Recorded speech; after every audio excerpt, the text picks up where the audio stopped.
Students, welcome to our channel Excellence Learning Pace. Guys, today in this video हम अपना cover करने वाले हैं हमारा जो टर्म 2 में जितना भी ग्रामर पोर्शन है हिंदी का वो। तो गाइस, जैसे कि हमने लास्ट वीडियो जो डाली थी वो थी लिटरेचर की वीडियो। आई एम होपिंग वो आपके लिए बेनिफिशियल रही होगी। अब मैंने जैसे कि कहा था कि हम कवर करने वाले हैं हमारा ग्रामर पोर्शन, तो ग्रामर पोर्शन आज हम करेंगे अपना कवर अप। तो उसमें सबसे पहले मैं बता दूं कि क्या क्या चीज़ें हमारी होने वाली हैं। तो जैसे कि हमारा जो यूनिट 4 है उसमें हमारा आएगा वाक्य उपवाक्य, उनका सामान्य परिचय और उपवाक्य के भेद बताने हैं। अव्यय आएगा, प्रतिवेदन रिपोर्टराज आएगा और संधि परिचय यूनिट 5 में, और जीवनी लेखन यूनिट 6 में आ जाएगा, पद परिचय, पत्र लेखन और कविता लेखन।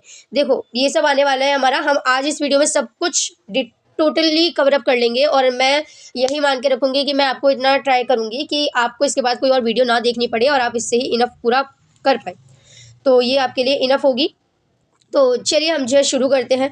तो सबसे पहले जो हमारा यूनिट 4 है उसमें आ रहा है हमारा वाक्य। वाक्य मैं आपको बता दूं, वाक्य हमारा क्या है कि हमको इसमें जो मैंने ये सिर्फ इसमें भेद हमें जानने हैं, भेदों को पढ़ना नहीं है। भेद हमारे आएंगे नहीं, वाक्य की सिर्फ परिभाषा आएगी, उससे रिलेटेड ही कुछ आएगा, उसमें भेद नहीं आएंगे। भेद सिर्फ और सिर्फ उपवाक्य के आएंगे, ठीक है, अकॉर्डिंग टू सिलेबस। तो जैसे कि हमें पता है हमारे वाक्य के जो भेद होते हैं वो होते हैं अर्थ के आधार पर और रचना के आधार पर। अर्थ के आधार पर हमने 8 भेद पढ़े थे 9वीं में, और रचना के आधार पर हम 10वीं में पढ़ेंगे, जो कि होते हैं 3 सरल, संयुक्त और मिश्रित वाक्य, ठीक है। मिश्रित वाक्य की पहचान होती है, देखो मैं बता रही हूँ, सिलेबस में वैसे नहीं लिखा है, सिलेबस में लिखा है कि सिर्फ सामान्य परिचय आएगा, पर वाक्य के बाई चांस अगर हमसे भेद पूछ लिए जाते हैं तो हम पहले से अपना रेडी होकर जाएंगे विदाउट टेकिंग एनी रिस्क, ठीक है। तो यहाँ पर हमारा वाक्य जो है कि यदि, अगर जा से शुरू होने वाले शब्द क्या होते हैं, मिश्रित। शुरू नहीं होगा यहाँ पर, बीच में जो शब्द होते हैं, दो सिंपल शब्द होते हैं, जब उनको जोड़ा जाता है इन शब्दों से, तो अगर, यदि, की और, सो, तो वो जो होते हैं मिश्रित वाक्य हो जाते हैं। चलो वो भी हम पढ़ेंगे। सबसे पहले अभी हम वाक्य को कर लेते हैं। तो ये है हमारा वाक्य। तो वाक्य हमें पता है सबसे पहले, सबसे जो हमारी हिंदी की सबसे छोटी वाक्य की जो छोटी इकाई होती है वो होती है वर्ण। वर्ण से फिर बनते हैं शब्द और शब्द से फिर बनते हैं वाक्य। तो वर्ण जो होते हैं वो बहुत ही ज़्यादा छोटी इकाई, सबसे छोटी इकाई होती है। और वाक्य की परिभाषा हमें पता है कि जब जो टर्म्स होती है, मतलब जो शब्द होते हैं, जब उनका अर्थपूर्ण समूह बनता है, व्यवस्थित रूप से को किसी के विचारों को व्यक्त किया जाता है, तो उसको हम क्या बोलते हैं, वाक्य बोलते हैं। वाक्य के भेद हो गए अर्थ के आधार पर, रचना के आधार पर, रचना के आधार पर 3 हो गए, सरल, मिश्र, संयुक्त, ठीक है। तो वैसे मेरे हम इनको कर लेते हैं जस्ट। तो हमारे जो सरल वाक्य है वो है, सरल वाक्य देखो सिंपल, आपको पता है उसमें एक कर्म होगा, एक कर्ता, सॉरी एक क्रिया होगी और एक कर्ता होगा, वो हमारा सरल वाक्य होगा। आप देख के ही पहचान सकते हैं, जैसे राम खाना खा रहा है, मोहन खेल रहा है, सीता गाना गा रही है। इस तरीके से जो शब्द होते हैं बिल्कुल, जिसमें एक कर्ता होता है और एक क्रिया होती है, तो वो हमारे सरल वाक्य हो गए। फिर आता है मिश्र वाक्य और संयुक्त वाक्य। मिश्रित वाक्य जो होते हैं उसमें होता है 2 या 2 से अधिक वाक्य जब आपस में जुड़ते हैं तो उसे हम मिश्र वाक्य बोलते हैं, ठीक है। अब क्या होगा, ये जो इसमें क्या होता है, एक प्रधान वाक्य होता है, एक जैसे एक अगर हम लाइन बनाए तो वाक्य बनाए तो रोहन कलम से लिख रहा है, वह पत्र लिख रहा है। तो इस तरीके से जो रोहन क्या लिख रहा है, कलम, मतलब जो जो रोहन कलम लिख रहा है वो हमारा मेन सेंटेंस हो जाएगा। उसमें बाद उससे जो हमने बोला कि पत्र लिख रहा है वो उसका आश्रित वाक्य हो जाएगा। तो इस तरीके से एक उसमें क्या होता है, एक प्रधान वाक्य होता है, एक आश्रित वाक्य। जैसे आप एग्जाम्पल दे रखा है, मेरे पास एक कलम है जिसका रंग नीला है, तो यहाँ पर प्रधान वाक्य है, उसके ऊपर आश्रित वाक्य, उसके ऊपर डिपेंड करने वाला दूसरा होता है जिसको हम आश्रित वाक्य बोलते हैं, और प्रधान वाक्य आश्रित वाक्य मिलकर क्या बनाते हैं, हमारे मिश्रित वाक्य बनाते हैं। संयुक्त वाक्य होते हैं जब 2 या 2 से सरल वाक्य जुड़ते हैं, उसे हम संयुक्त वाक्य बोलते हैं। अब संयुक्त वाक्य में क्या क्या, देखो जो सिंपली इनको पहचानना हो, आपसे पूछा जाए कि सरल वाक्य है, संयुक्त वाक्य है, मिश्र वाक्य। सरल वाक्य आप देखकर ही पहचान लेंगे, सिंपल सा वाक्य होता है। कंफ्यूजन होती है बच्चों को मिश्र वाक्य और संयुक्त वाक्य में। तो इजीली मैं अगर आपको पहचान की बात बता दूं, तो सरल वाक्य में जो सेंटेंसेस होते हैं वो संयुक्त वाक्य में जो सेंटेंसेस होते हैं वो जुड़ते हैं, तो, अगर, या, फिर, इन शब्दों से जो आपको जो सेंटेंस आपको गिवन होगा उसमें अगर ये शब्द हैं तो इसका मतलब वो संयुक्त है, और जिसमें ये शब्द नहीं है पर वो 2 सेंटेंस से बना हुआ है उसको हम बोलेंगे क्या, हमारा मिश्र वाक्य है। तो इस तरीके से हम जो है पहचान कर सकते हैं। बाकी जैसे कि मैंने आपको बोला कि इतना ज़्यादा इंपॉर्टेंट नहीं है क्योंकि सिलेबस में नहीं है। बाई चांस अगर क्वेश्चन पूछा भी जाता है तो हम अपने रेडी हैं। उसके बाद है हमारा आता है उपवाक्य। तो हमारा जो उपवाक्य होता है उसमें एक होता है प्रधान वाक्य, अभी हमने पढ़ा। आश्रित वाक्य होता है, आश्रित वाक्य में जो है संज्ञा, उपवाक्य, विशेषण और क्रिया विशेषण है, वो हमें पढ़ना है। तो अगर इसकी पहचान के लिए देखो, ये इसकी पहचान के लिए बताया गया है, अगर कोई भी सेंटेंस आपको दिखाया जाता है और उसमें बोलते हैं कि कौन सा उपवाक्य इसमें इस्तेमाल किया गया है, तो अगर उसमें की शब्द आ रहा है तो आप संज्ञा उपवाक्य बोलेंगे, और अगर उसमें जो, जिस, जिसने, जिससे, जिसको, जिसमें, जिनको, जिन्होंने, जिन्हें, ये सब लिखा हुआ है तो वो क्रिया विशेषण उपवाक्य होगा। इस तरीके से पहचान कर सकते हैं। बाकी जो इसकी डेफिनेशन है वो हम पढ़ते हैं। देखिए, तो हमारा जो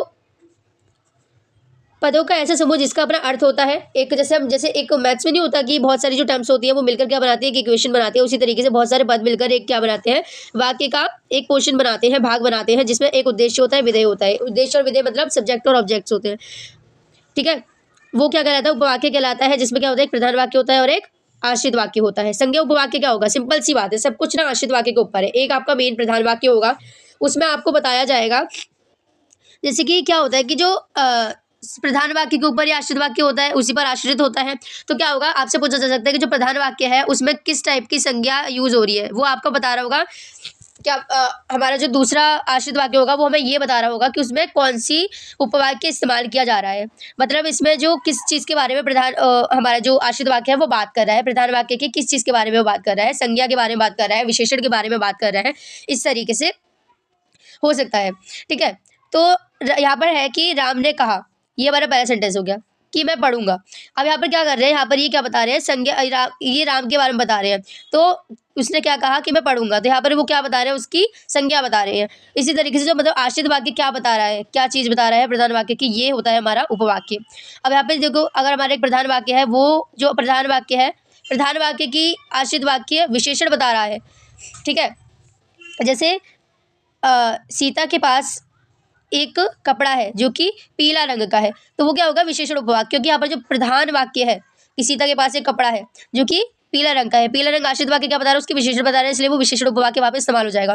क्रिया विशेषण वहाँ पे पूछा जा सकता है, राम लिख रहा है, वह बहुत धीरे लिख रहा है। इस तरीके से अगर कोई सेंटेंस है तो उसमें क्या बताया जा रहा है, क्रिया की विशेषण बताई जा रही है कि राम लिख तो रहा है पर धीरे लिख रहा है, तो क्रिया की विशेषण बताई गई, जिसमें आश्रित वाक्य क्या कर रहा है, प्रधान वाक्य की क्रिया विशेषण बता रहा है। तो इस तरीके से आपसे सिंपली पूछा जाएगा कि प्रधान वाक्य जो होगा, प्रधान वाक्य होगा, आश्रित वाक्य होगा, तो आश्रित वाक्य प्रधान वाक्य की क्या चीज़ बता रहा है, संज्ञा बता रहा है, विशेषण उपवाक्य बता रहा है, क्रिया विशेषण बता रहा है, वो हमारा उसका उपवाक्य हो जाएगा। सिंपली सीधा साधा हमारा जो उपवाक्य है वो ये था। अब आ जाता है हमारा प्रतिवेदन और रिपोर्टराज। प्रतिवेदन और रिपोर्टराज हमारा क्या हो जाएगा, प्रतिवेदन होता है कि तथ्यों के आधार पर किसी घटना, संस्था, समारोह की जानकारी देना या उल्लेख करना प्रतिवेदन के अंतर्गत आता है। प्रतिवेदन किसमें लिखा जाता है, भूतकाल में लिखना चाहिए, संक्षेप में प्रमुख चीज़ें लिखनी चाहिए। आप कह सकते हैं रिपोर्ट राइटिंग जो होती है, उचित से उचित शीर्षक देना चाहिए, अपनी व्यक्तिगत विचारधारा का जिक्र नहीं करना चाहिए, घटना कहाँ, कब और कैसे घटी जानकारी देनी चाहिए। आप इसको ब्लॉग लेखन, जैसे ब्लॉग नहीं होता है, ब्लॉग में क्या, देखो सिंपल सीधा मैं आपको बता देती हूँ। क्या होता है कि हमारा जो प्रतिवेदन होता है वो रिपोर्ट राइटिंग के टाइप में होता है, जिसमें हम किसी भी घटना की कोई इन्फॉर्मेशन हम दे रहे हैं, पर इसमें हम जो है ऑथर अपनी फीलिंग्स को नहीं बता रहा है, सिर्फ मेन चीज़ें बता रहा है और डायरेक्टली वो अपनी जो उसका टॉपिक है उस पर काम कर रहा है, तो उसको हम प्रतिवेदन बोलेंगे। वहीं पर रिपोर्टराज क्या होता है, रिपोर्टराज की रिपोर्ट की भांति या घटनाओं का वर्णन तो अवश्य होता है, किंतु उसमें लेखक के हृदय का निजी उत्साह रहता है। मतलब इसमें लेखक, अब जैसे ब्लॉग नहीं होता है, ब्लॉग में क्या होता है, हमें इन्फॉर्मेशन दी जाती है, जैसे ट्रैवल ब्लॉग है तो उसमें हमें इन्फॉर्मेशन दी गई ट्रैवलिंग की, पर उसमें जो अपना जो ऑथर है वो अपनी फीलिंग्स को बता रहा है, तो वो इस तरीके से रिपोर्टराज हो जाएगा, ठीक है। रिपोर्टराज में किसी घटना को कलात्मक साहित्यिक तरीके से पेश किया जाता है, अपनी जो क्रिएटिविटी, रिपोर्ट क्या होती है, सीधी सादी सी होती है, डायरेक्ट इन्फॉर्मेशन देनी होती है, ऑथर अपनी चीज़ों को नहीं लिखता है, तो वो हो गया हमारा प्रतिवेदन। रिपोर्टराज क्या होगा, जिसमें अपने ऑथर जो अपनी फीलिंग्स को बता रहा है और उसको बहुत ही कलात्मक तरीके से, साहित्यिक तरीके से वो पेश कर रहा है। महत्वपूर्ण घटना का प्रमाणिक वर्णन होना चाहिए, चित्रात्मक भाषा का भी प्रयोग किया जाता है। रिपोर्टराज में घटना प्रधान होनी चाहिए, ठीक है। कल्पना के आधार पर लेखन नहीं करना है, सच्ची और सही जानकारी देनी चाहिए, व्यक्तिगत राय तथ्यात्मक जांच करनी चाहिए।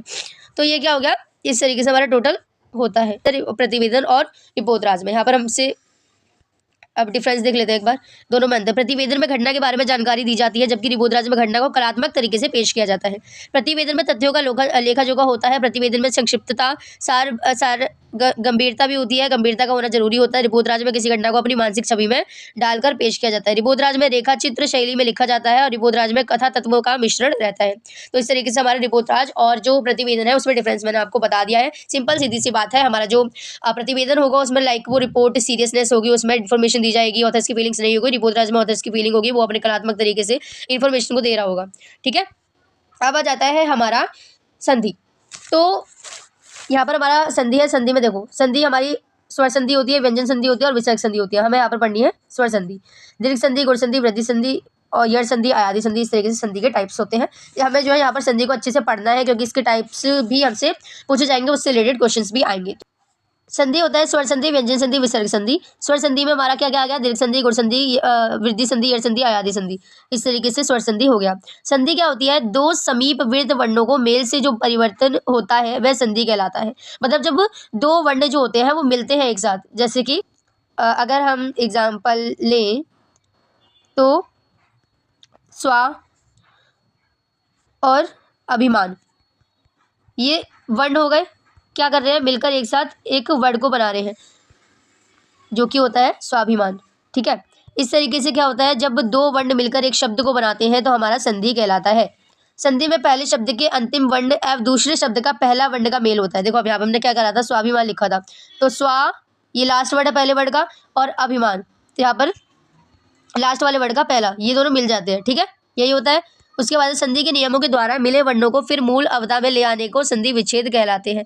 क्या होता है कि जैसे हमने दो शब्दों को अगर जोड़ दिया, ठीक है, उसके बाद हम क्या करेंगे, उसको जब जोड़ने के बाद एक शब्द बन गया और उसको हम फिर से विच्छेद कर रहे हैं, डिवाइड कर रहे हैं, जैसे हमने अभी स्वाभिमान शब्द बना लिया जोड़कर, पर हम अब क्या कर रहे हैं, हमसे ये भी पूछा जा सकता है कि इसको अब आप विच्छेद करके दिखाइए, इसको तोड़ कर दिखाइए, तो स्व प्लस अभिमान लिखते हैं तो हमारे स्वाभिमान हो जाते हैं। तो यहाँ पर हमने क्या करा कि मूल शब्द में फिर से उसको वापस लेकर आ जाना, संधि विच्छेद कराता है। संधि तीन प्रकार की होती है, स्वर संधि, स्वर संधि और हमारी व्यंजन संधि और विसर्ग संधि। तो यहाँ पर जो स्वर संधि के 5 प्रकार होते हैं, अब हम इसको आराम से समझ लेते हैं। हमारी जो दीर्घ संधि होती है वो सबसे छोटा या बड़ा आ ई उ के बाद यहाँ पर हमने एक छोटा आ ले लिया और एक बड़ा आ ले लिया। उसके बाद जब हमने कोई शब्द में उसका इस्तेमाल किया तो वो क्या कर जाता है, जैसे दीर्घ संधि हो जाता है। देखो जैसे कि हमने ले लिया आ को हम प्लस आ कर रहे हैं किसी भी शब्द में, तो क्या हो जाएगा, वो एक दीर्घ संधि हो जाएगा।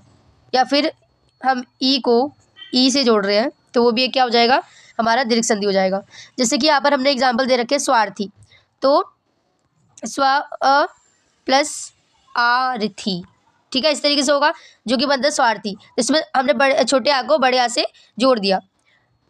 तो इस तरीके से यहाँ पर उदाहरण है स्वार्थी का, विद्यालय का भी होता है, देवालय का भी होता है, परीक्षार्थी। तो यहाँ पर जैसे कि एग्जाम्पल दे रखे हैं रवि प्लस इंद्र, यहाँ पर जो छोटी ई थी वो बड़ी ई से मिली, उसके बाद गिरीश भी ऐसे एग्जाम्पल हो सकता है, बड़ी ई थी छोटी ई से मिली, इस तरीके से हम जो बनाते हैं। उसके बाद है हमारा संधि। तो गुण संधि में क्या होता है, यदि अ और अ के बाद ई और ई आए तो उसे क्या बोलते हैं, और उ या रा आए तो मिलने के बाद क्रमशः, जैसे नरेंद्र, इसमें नर आया, नर में क्या होता है, हमें पता है कि हर चीज़ के पीछे आधा आ तो होता ही होता है, तो नर आ प्लस यहाँ पर ई जुड़ गया इंद्र के लिए, तो वो क्या हो जाएगा, वो अलग ही चीज़ बनाएगा। जैसे आ और ई मिलकर क्या बनाते हैं, ए बनाते हैं। ठीक है, तो यहाँ पर नरेंद्र, नर प्लस इंद्र क्या हो गया, नरेंद्र हो गया। ऐसे ही आ प्लस रा का होता है उर देव, जैसे ऋषि, देवा ऋषि। ठीक है, देव प्लस ऋषि, देवा ऋषि। ठीक है, आ और उ बनकर क्या बनाते हैं, वीर उचित अगर हम ले रहे हैं तो वीर का आ प्लस उ बनकर क्या बनाते हैं, ओ बनाते हैं। ठीक है, इस तरीके से हमारे शब्द बनते हैं। फिर आता है हमारा वृद्धि संधि। वृद्धि संधि में क्या होता है, अगर आ या फिर बड़ा वाला आ हो या फिर ए हो और बड़ा वाला ए हो, तो अगर इन दोनों का मेल होता है तो जैसे कि ए का एक, इसमें क्या हुआ, एक प्लस एक, तो क्या हुआ यहाँ पर एक एक हो गया। ऐसे ही वनौषधि में होता है। फिर आता है हमारा यड़ संधि। यड़ संधि में अगर बड़ा ई और बड़ा उ रा के बाद भिन्न स्वर आए, इनको जोड़ने के बाद अलग तरीके का स्वर आता है, जैसे कि अति प्लस अधिक। तो यहाँ पर बड़ा ई था प्लस हमारा छोटी ई था प्लस हमारा क्या था, बड़ा आ था। तो यहाँ पर आ जब बड़ा जब दोनों शब्द मतलब वर्ण हमारे जुड़ रहे हैं तो क्या बन गया, अत्याधिक हो गया, अति प्लस अधिक अत्याधिक, अलग ही शब्द बन गया। ऐसे ही हमारा रा के लिए पितृ प्लस आज्ञा, पित्राज्ञा, तो अलग शब्द जब बनता है, अलग स्वर जब निकलती है तो हमारा क्या हो जाता है, यड़ संधि हो जाता है। ऐसी अयादि संधि। अयादि संधि में क्या होता है, ए प्लस ए, ओ प्लस औ, स्वर का मेल दूसरे स्वरों से होता है। जब दूसरे स्वर मतलब ए को ओ से जोड़ दो, ए को औ से जोड़ दो, तो उसका अलग मतलब स्वर आता है। तो जैसे कि ए प्लस बड़ा ए प्लस नयन, ओ को किसी जोड़ो, पावक, अब और आ यहाँ पर यूज़ किया गया है तो पावक। ऐसे ही पोशाक, इस तरीके के जब शब्द होते हैं वो हमारे क्या कहलाते हैं, अयादि संधि कहलाते हैं। अयादि, देखो संधियों को समझने में थोड़ा सा आपको डिफिकल्ट फील हो सकती है, पर अगर आप इसमें ध्यान से फोकस देके पढ़ेंगे तो आपके लिए बहुत ही ज़्यादा ईजी हो जाएगा, इतना ज़्यादा भी कठिन नहीं है। फिर आता है हमारा देखो हमारे जो रचनात्मक लेखन आता है ना, रचनात्मक लेखन में हमारे क्या हो रहा है कि 3 जो वो आ रहे हैं, परिचय वाली जो चीज़ आ रही है उसमें 3 तरीके की चीज़ आ रही है। क्या आ रही है? कवि परिचय, लेखक परिचय। एक ही चीज़ ले सकते हैं कि लेखक कवि। अभी देखो लेखक क्या होता है, कवि भी हो सकता है, लेखक भी हो सकता है। लेखक होता है जो चैप्टर को लिखता है, कवि होता है जो कविता को लिखता है। उसके बाद हमारा एक और आता है जो कि होता है जीवन परिचय। इस तरीके से 3 तरीके के परिचय आ रहे हैं। मैं आपको बता दूं फॉर्मेट एक ही है, ज़्यादा कुछ करने की जरूरत नहीं है। अभी देखो यहाँ पर हमारी जो ये है वो क्या है, लेखक है, तो यहाँ पर लेखक परिचय। अब लेखक परिचय सबसे पहले आप कोई भी लो, कवि परिचय लो, लेखक परिचय लो या फिर जीवन परिचय हो। सबसे पहले क्या होगा, आप अगर लेखक परिचय लिख रहे हैं उसका जन्म बताएंगे, जन्म का स्थान बताएंगे सबसे पहले। फिर उनके माता पिता के बारे में बताएंगे। यहाँ पर उनकी शिक्षा आ जाती है, बस एक शिक्षा यहाँ पर नहीं लिखा हुआ है। शिक्षा बताएंगे, उनकी भाषा बताएंगे, उनकी मृत्यु कब हुई थी, रचनाएं उनकी क्या क्या थी। इस तरीके से एक फॉर्मेट, आपको बस फॉर्मेट ध्यान में रखना है, इन्फॉर्मेशन आपके पास होनी चाहिए। उसके बाद जैसे अगर कोई जीवनी लिख रहे हैं तो आप क्या करेंगे, उस इंसान का सबसे पहले नाम, जन्म, जन्म स्थान, उसके बाद माता पिता, फिर शिक्षा उनकी, उनकी भाषा, उनकी रचनाएं, फिर उनकी मृत्यु। इस तरीके से एक फॉर्मेट होगा, ठीक है। तो अगर क्यों आप देखो, अगर वहीं पे अगर कभी कभी परीक्षा लिखने लग गए तो हम उनका जन्म लिखेंगे, जन्म का स्थान लिखेंगे। स्थान के बाद फिर हम क्या लिखेंगे, उनके माता पिता का नाम लिखेंगे, फिर उनकी शिक्षा शिक्षा लिखेंगे। शिक्षा के बाद उनकी रचनाएं लिखेंगे। अगर कवि है तो फिर हम उनकी काव्य रचनाएं लिखेंगे। अगर लेखक है तो हम उनकी सिर्फ प्रमुख रचनाएं लिखेंगे, जो उन्होंने चैप्टर्स जो बनाए मतलब वो लिखेंगे। और अगर कोई नॉर्मल इंसान है तो हम उसको उनकी चीज़ें लिखेंगे, उन्होंने क्या करा अपने जीवन में। और उसके बाद फिर आ जाता है उनके पुरस्कार, उन्हें क्या क्या पुरस्कार मिले। कवि हो, इंसान जो भी है उसको, आपने अगर कोई जीवन परिचय लिख रहे हैं तो किसी इंसान के जिसका लिख रहे हैं उसके, उनको क्या क्या पुरस्कार मिले। अगर कोई लेखक है उनको क्या क्या पुरस्कार मिले, कवि है तो उनको क्या क्या पुरस्कार मिले, ये आ जाएगा।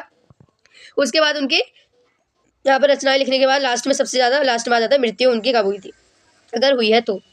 उस तरीके से यहाँ पर देखो, ये जो मैं एज ए, ये वैसे एग्जाम का इंस्ट्रक्शन है, पर ये जो इंस्ट्रक्शन है एज अ, आप इनको परीक्षा के यूज़ में भी मतलब देख सकते हैं कि उत्तर लिखते समय आपको एक सीमा, देखो आपको चैप्टर जब आप लिखेंगे जीवन परिचय, आपको कोई भी परिचय दिया जाएगा, लेखक परिचय, कवि परिचय, कुछ भी दिया जाएगा तो आपको एक वर्ड लिमिट होगी, उसी के अकॉर्डिंग आपको लिखना है। पैराग्राफ आधारित प्रश्नों को हल करने से पूर्व एक से अधिक बार अवश्य पढ़े, प्रश्नों को अच्छी तरह से समझ ले, फिर उत्तर लिखना। उत्तर लिखते समय व्याकरण के नियमों और विराम चिन्ह को देखो, जब भी आप लेखक परिचय लिखे, कवि परिचय, आप अपनी स्पेलिंग्स पर ध्यान दीजिएगा, पूर्ण विराम और जो हमारे जो विराम चिन्ह लगते हैं उन सब का भी ध्यान दीजिएगा। प्रश्न में दिए गए लिखते समय पत्र के प्रारूप को ध्यान में रखते हुए स्वच्छता और स्पष्टता से लिखिए। यही सारे सेम इंस्ट्रक्शन, देखो ये एग्जाम्स के इंस्ट्रक्शन आपको देखकर ही पता चल रहा होगा, पर रियलिटी में हमारी जो चीज़ें ध्यान में रखनी होती है लेखक परिचय, कवि परिचय, जीवनी परिचय लिखते टाइम पे, वो भी यही इंस्ट्रक्शंस होते हैं, ठीक है। अपनी अपनी देखो, मैं आपको बता दूं फॉर्मेट में, आपको लास्ट बता रही हूँ। देखो,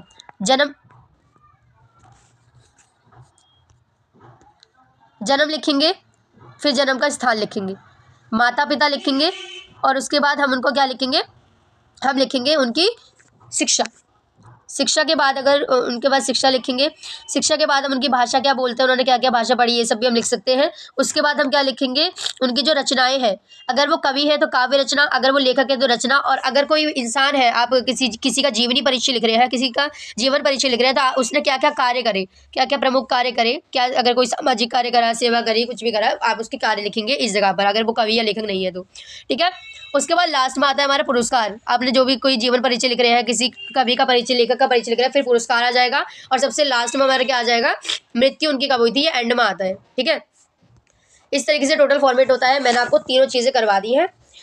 फिर हम आ जाते हैं हमारे किस पर, पद परिचय पर। पद परिचय देखो बच्चों को बहुत ही डिफिकल्ट लगता है, तो यहाँ पर देखो, संज्ञा, लिंग वचन कारक, सर्वनाम लिंग वचन कारक, विशेषण लिंग वचन कारक, क्रिया लिंग वचन काल, अव्यय शब्द। तो देखो मैं आपको बता दूं, आपसे क्या होगा, यहाँ पर एक सेंटेंस दिया जाएगा आपको, एग्जाम में क्या होगा, एक सेंटेंस दिया जाएगा। उसके बाद आपको बोला जाएगा कि इसमें कौन सा विशेषण इस्तेमाल हो रहा है, इसमें कौन सा स्वर्णाम है, कौन सी संज्ञा है। इस तरीके से आपसे क्वेश्चन किया जा सकता है, कौन सा कारक है, कौन सा लिंग है, स्वर्णाम। सिंपल से आपको उसका क्या करना है, कोई भी शब्द होगा, शब्द में एक आपको अंडरलाइन करके एक टर्म दी जाएगी, और आपको डायरेक्टली ये पूछा जाएगा कि इसका पद परिचय बताइए। तो पद परिचय में सिंपल आपको उसमें कौन सा स्वर्णाम यूज हो रहा है, कौन सा संज्ञा है, क्या लिंग है उसकी, ये आपको बताना होता है। विशेषण है कि यह विशेषण है, जो भी है आपको सब कुछ बताना होता है, उसके भेद आपको बताने होते हैं। जैसे कि अगर मैं आपको यहाँ पर पढ़ाना चाहूँ, मैंने नॉर्मल चीज़ें यहाँ पर संज्ञा के भेद, लिंग के भेद, वो सब यहाँ पर मैंने डाले हुए हैं। क्यों? क्योंकि यहाँ पर जो है ना आपको यही सब चीज़ें बतानी होती हैं। सोच लीजिए आपको एक सेंटेंस दिया गया है, उस सेंटेंस में आपको एक टर्म अंडरलाइन करके दिया गया है, आपको उससे पद परिचय पूछा गया है, तो आप उसका पूरा सर्जरी कर दीजिए उस सिंपल से पद का, उस सिंपल से शब्द का, ठीक है। पद यहाँ पर शब्द यूज़ कर सकते हैं, शब्द परिचय भी आपसे बोला जा सकता है। उस शब्द का पूरा डिटेक्शन कर दीजिए आप। आप उसका वचन बता दीजिए, लिंग बता दीजिए, उसमें वचन कौन सा एक वचन है, बहुवचन है, लिंग क्या है, स्त्रीलिंग है, पुल्लिंग है, काल कौन सा है उसमें सॉरी, संज्ञा उसके क्या है, स्वर्णाम क्या क्या है, वही मैंने आपको यहाँ पे डाले हुए। देखो अगर संज्ञा आप अगर उसकी बताएंगे तो इनमें से कोई बताएंगे व्यक्तिवाचक है, जातिवाचक है, समूहवाचक है, भाववाचक है, द्रव्यवाचक है, या फिर अगर लिंग है तो फिर स्त्रीलिंग है, पुल्लिंग है, ठीक है। निर्पुष एक आता है संस्कृत में निर्पुष स्त्रीलिंग, वो वाला नहीं है इसमें यहाँ पर, ठीक है। लिंग में आप स्त्रीलिंग बताएंगे या फिर पुल्लिंग बताएंगे। स्वर्णाम आप उसका बता दीजिए, उसमें कौन से स्वर्णाम इस्तेमाल हो रहा है, ठीक है। स्वर्णाम जैसे कि पुरुषवाचक है, निजवाचक है, संबंधवाचक है, प्रश्नवाचक है, अनिश्चयवाचक है, ये सब आपको बताना हो। वचन आपसे पूछा जा सकता है, उसका वचन बता दीजिए, एक वचन है, बहुवचन में है, या फिर आपसे पूछा जा सकता है जैसे कि अगर यहाँ पे एग्जांपल्स भी दे रखे हैं, आप एग्जांपल्स देख लीजिएगा, जैसे दर्शन, आशु, होश, बाल, इसमें देखो एक वचन के है, और ऐसी जनता, सामान, सामग्री, ये सब क्या है, बहुवचन में है। उसके बाद देखो विशेषण वह शब्द होता, अब विशेषण का आप बता दीजिए, उसमें कौन सा विशेषण है, गुणवाचक है, परिमाणवाचक है, कोई भी शब्द अंडरलाइन किया होगा उसका विशेषण बताइए आप। कारक आपसे पूछ सकते हैं, संख्यावाचक, संबंधवाचक, स्थानवाचक। कारक कारक आपसे पूछ सकते हैं, कर्ता है, कर्म है, कारण है, कुछ भी है जो भी के द्वारा कोई भी आपको कारक भी अंडरलाइन करके पूछ सकते हैं, कौन सा है, कर्ता वाला है, कर्म है, कारण है, संप्रादन है, ठीक है, वो आपको यहाँ पर बताया गया है। और मैं देखो मैं फिर ये हमारा क्रिया भी पूछ सकते हैं, कौन सा क्रिया सकर्मक है, अकर्मक है, प्रेरणात्मक है, संयुक्त क्रिया है, ठीक है। क्रिया विशेषण पूछ सकते हैं, स्थान विशेषण, काल क्रिया विशेषण, स्थान काल क्रिया विशेषण, रीति, परिमाण, संख्या। अब वही भी आपसे पूछ सकते हैं, संबंधवाचक है, स्थानवाचक है, कालवाचक है, रीतिवाचक है, परिमाणवाचक है, संख्यावाचक है, ये सब कुछ आपको बताना है। सिंपल से आप बोल रहे होगे कि मैं बस जस्ट उड़ाती हुई जा रही हूँ, ये सब कुछ रीड नहीं कर रही हूँ, क्योंकि सिंपली गाइस आपको नॉर्मल सेंस की बात होती है, पद परिचय है, तो आपको देखो आप बचपन से पढ़ते आ रहे हैं, जो संज्ञावाचक होते हैं, लिंगवाचक, सर्वनामवाचक, कारक, इसे बचपन से पढ़ते जा रहे हैं। आपको उस पद परिचय में आपका और कुछ भी नहीं है, जैसे आपसे एक शब्द पूरा सेंटेंस होगा, उस शब्द में एक शब्द को अंडरलाइन किया जाएगा, आपसे पूछा जाएगा उसका पद परिचय बताइए, फिर आपकी मर्जी, आप उसकी संज्ञा बता रहे हैं, लिंग बता रहे हैं, वचन बता रहे हैं, स्वर्णाम बता रहे हैं, काल बता रहे हैं, कारक बता रहे हैं, क्रिया बता रहे हैं, क्रिया विशेषण बता रहे हैं, कुछ भी बता सकते हैं आप जो सेंटेंस होते हैं आप कैसे बताएंगे, जैसे कोई सेंटेंस है, उसके बाद आपको पूछा गया है संज्ञा व्यक्तिवाचक है, कोई भी शब्द, जैसे कि राम ने खाना खाया, तो यहाँ पर आपने खाया, ठीक है, इसमें आप जो है आप राम ले रहे हैं, तो यहाँ पर वो क्या हो गया, व्यक्तिवाचक हो गया, ठीक है। राम एक क्या होगा, इसकी लिंग बताइए, तो हमारा क्या हो जाएगा, पुल्लिंग हो जाएगा। वचन बताइए, तो एक ही राम है तो एक वचन हो जाएगा। तो इस तरीके से आपको जो है बताना होता है, सिंपल सा पद परिचय होता है, ज़्यादा कुछ इसमें दिमाग लगाने वाली चीज़ है नहीं। लास्ट हमारा जो आ जाता है वो आ जाता है हमारा पत्र लेखन। पत्र लेखन में हमारा जो फॉर्मेट है, हमारे क्या होता है हमें पता है, पत्र होते हैं हमारे, एक होते हैं औपचारिक और होते हैं हमारे अनौपचारिक, जिसको हम इंग्लिश में बोलते हैं फॉर्मल और इनफॉर्मल, ठीक है। तो इस तरीके से यहाँ पर देखो, सबसे पहले हमें बता रखा है औपचारिक का। आपको क्या करना है, सबसे पहले हमें सेवा में हम लिखते हैं, उसके बाद हम लिखते हैं क्या, जो भी अधिकारी पद है, प्रधानाचार्य है, या फिर आप किसी ऑर्गेनाइजेशन को दे रहे हैं, किसी मिनिस्टर को दे रहे हैं, वो आप यहाँ पर लिखेंगे। उसके बाद जैसे कि हम अपने नॉर्मल एप्लीकेशन की बात करें, लीव अगर हम भेजते हैं स्कूल वालों को, तो हम क्या बोलते हैं, सेवा में प्रधानाचार्य जी, तो यहाँ पर प्रधानाचार्य जी जैसे हमने लिखा, वैसे ही आप जो दूसरा ऑर्गेनाइजेशन अगर किसी मिनिस्टर को भेज रहे हैं तो आप वहाँ पर वो अधिकारी पद का नाम लिखेंगे। उसके बाद है जो जहाँ पर आप पत्र को भेज रहे हैं उधर का एड्रेस लिखेंगे, विषय लिखेंगे, सब्जेक्ट क्या है वो लिखेंगे, यहाँ पर महोदया, महोदय, महोदया, ये सब लिखेंगे। उसके बाद आपको यहाँ पर पूरी बॉडी लिखनी है, ठीक है। यहाँ पर आपको intro type, body, main body, और यहाँ पर कंक्लूजन करके डाल देना है। उसके बाद आपका जो जैसे हम लास्ट में यूज करते हैं ना, योर फेथफुली, योर सिंसियरली, इस तरीके से भव दिए, ठीक है। या फिर हम जैसे अगर लीव देते हैं तो हम लिखते हैं आपका आज्ञाकारी शिष्य, इस तरीके से हम चीज़ें लिखते हैं। फिर यहाँ पर आपको अपना नाम लिखना है, अपने हस्ताक्षर लिखना है, पता लिखना है, दिनांक लिखना है, ये पूरा फॉर्मेट है। सिंपल सा फॉर्मेट है, इसमें ज़्यादा कुछ जाने की जरूरत नहीं है। एग्जाम्पल मैंने यहाँ पर डाल रखा है, देखो जैसे कि हमने यहाँ पर एक सोसाइटी में डाला है, तो यहाँ पर पद का नाम हमने लिखा तेजस सोसाइटी, एड्रेस लिखा है यहाँ पर, और यहाँ पर पद का नाम लिखा है। सब देखो, सबसे पहले हमने क्या लिखा, डेट लिखी है, उसके बाद हमने पद का नाम लिखा है, उसके बाद हमने यहाँ पर क्या लिखा है, हमारा एड्रेस लिखा है जहाँ पर हम भेजने वाले हैं, उसके बाद हमने विषय लिखा है, ठीक है, गाड़ी धोने वाले, जल का पुनर् उपयोग, और उसके बाद महोदय लिखा है, और उसके बाद हमने पूरी बॉडी लिखी है, ठीक है। तो उसके बाद यहाँ पर आपका, यहाँ पर आप डाल सकते हैं जैसे कि हमने भव दिया, और या फिर आज्ञाकारी, वो सब यहाँ पर आप यहाँ पर डालेंगे यहाँ पर। उसके बाद आपका ये है, आपका नाम, आपके सिग्नेचर, आपका एड्रेस, ठीक है, ये ओवरऑल हमारा होता है।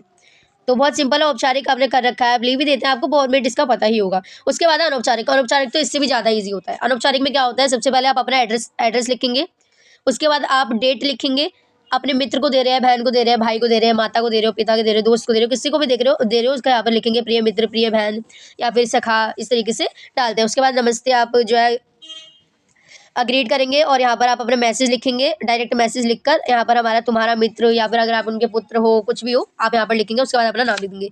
इसमें बहुत ही सिंपल होता है। यहाँ पर जैसे एग्जाम्पल दे रखा है, प्रिय मित्र को अपनी बहन के विवाह पर निमंत्रित करते हुए पत्र। जैसे कि यहाँ पर आपने एड्रेस लिखा जहाँ पर भेजना है, उसके बाद आपने डेट लिखी, उसके बाद आपने लिखा यहाँ पर क्या, प्रिया अपने दोस्त का नाम लिखा है, उसके बाद आपने जो भी बॉडी थी वो हमने यहाँ पर लिखी, और लास्ट में हमारा क्या हो गया, ग्रीट करना है यहाँ पर, और उसके बाद हमने प्रिय दीपक से इन्होंने ग्रीट करा है, यहाँ पर बॉडी लिखी, उसके बाद लास्ट में हमने धन्यवाद करके अपना तुम्हारा अभिन्न मित्र और अपना नाम लिख दो। इस तरीके से ओवरऑल ये फॉर्मेट होता है। अब अनौपचारिक पत्र, जो औपचारिक हमें पता है फॉर्मल हमें चीज़ें यूज़ करनी है, फालतू की बकवास नहीं, डायरेक्ट बात करनी होती है।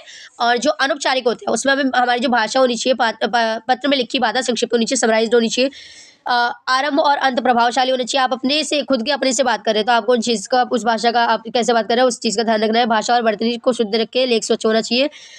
पत्र प्रेषक पत्रकारिता का पता, आप जिसको भेज रहे हैं उसका पता साफ होना चाहिए। कक्षा परीक्षा भवन से पत्र लिखते समय अपने नाम के स्थान पर क ख ग तथा पता के स्थान पर कक्षा परीक्षा भवन लिखना चाहिए। अपना पता और दिनांक लिखने के बाद पंक्ति आगे लिखना चाहिए। तो इस तरीके से मैं एक्चुअली बता दूं, ये जो है ना किसका है, औपचारिक का है। पत्र में देखो समराइज्ड होनी चाहिए, प्रभावशाली होनी चाहिए, शुद्धि होनी चाहिए, लेख में स्वच्छ होना चाहिए लेख, एड्रेस जहाँ पर आप भेज रहे हैं उसका एड्रेस बिल्कुल स्पष्ट होना चाहिए। कक्षा परीक्षा भवन से पत्र लिखते समय आपको जो है नाम के स्थान पर अपना नाम लिखना है, पता लिखना है, कक्षा परीक्षा भवन लिखना है, उसके बाद ही आप स्टार्ट करेंगे। अपने पता और दिनांक लिखने के बाद ही पंक्ति छोड़कर आगे लिखना चाहिए। इस तरीके से फॉर्मेट है। ये ना अनौपचारिक नहीं है, आपको बता दो, औपचारिक है, फॉर्मल वाला है, ठीक है। तो इस तरीके से हमारा पूरा होता है। तो यहाँ पर हमारा जो ग्रामर का जो सिलेबस है वो पूरा कंप्लीट होता है, जहाँ पर मैंने सब कुछ कंप्लीट करवा दिया। आई एम होपिंग आपकी यहाँ पर व्याकरण पूरी तरीके से कंप्लीट हो गई होगी, आपको कोई भी प्रॉब्लम नहीं हुई होगी। अगर आपको कोई भी डाउट है तो आप मेरे को जो है कमेंट सेक्शन में डाल सकते हैं, वहाँ पर आपको जो है बिल्कुल